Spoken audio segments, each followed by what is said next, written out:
Great Grandpa Bill cleared his throat. He was about to tell a story. As quietly as they could, several rabbits slipped out of the room and several others settled down for a little snooze. They had all heard great grandpa's stories many times before, and it was very warm with so many bunnies sitting around the fire. When I was a young rabbit, said great grandpa Bill, things were very hard. We didn't have all the comforts that you young rabbits take for granted today. We didn't have any electricity or running water indoors. We had to go outside even on the coldest days and carry heavy buckets of water from the well. It wasn't an easy job. I can tell you, especially in the middle of winter when the well was frozen solid. What's a well? Asked a little voice from the back, only to be silenced by lots of shh from other bunnies.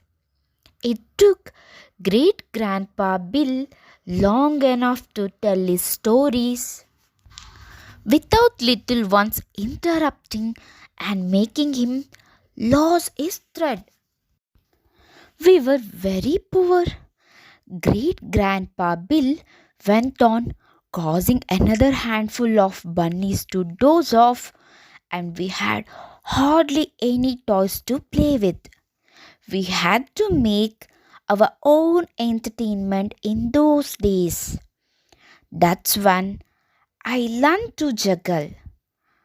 Pass me those carrots, young Pickles. Pickles passed the carrots, but several other bunnies slipped out of the room or down behind the sofa. The one thing that everyone knew about great grandpa Bill's juggling was that he wasn't very good at it.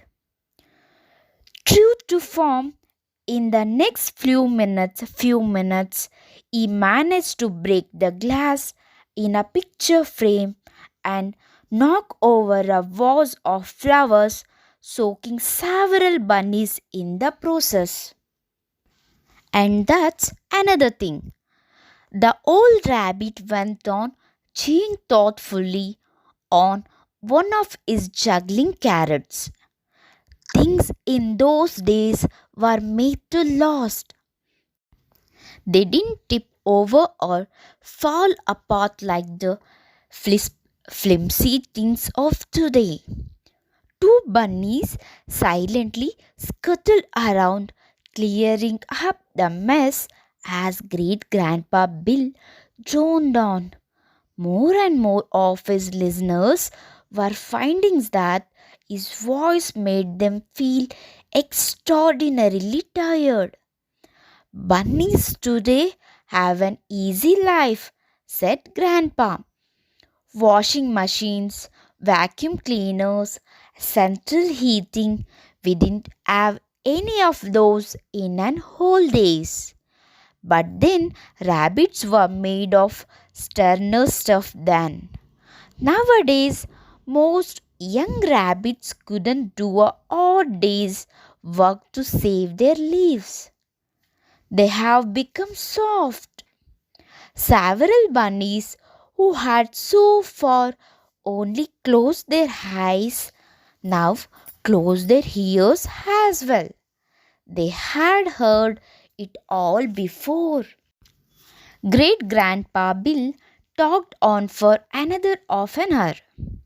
He spoke of the difficulties of storing carrots in the days before refrigeration. He mused on the shortcomings of modern rabbits who no longer knew how to make their own soap.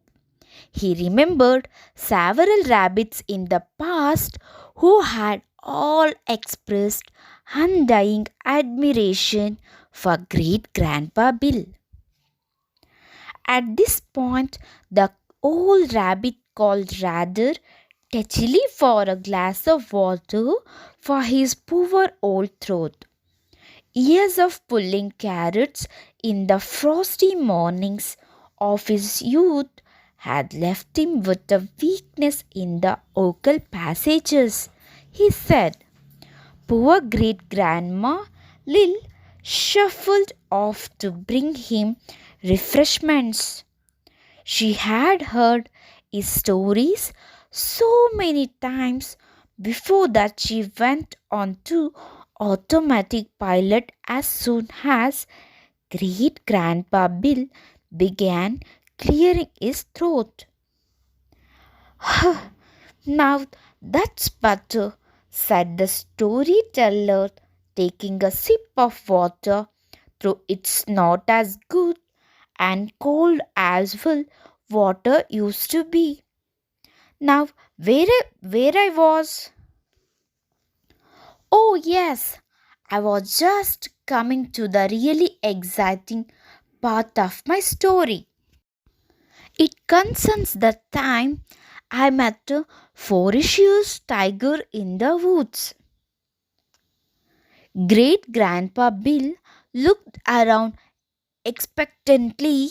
He expected a sharp intake of breath from his listeners as he gave this surprising news.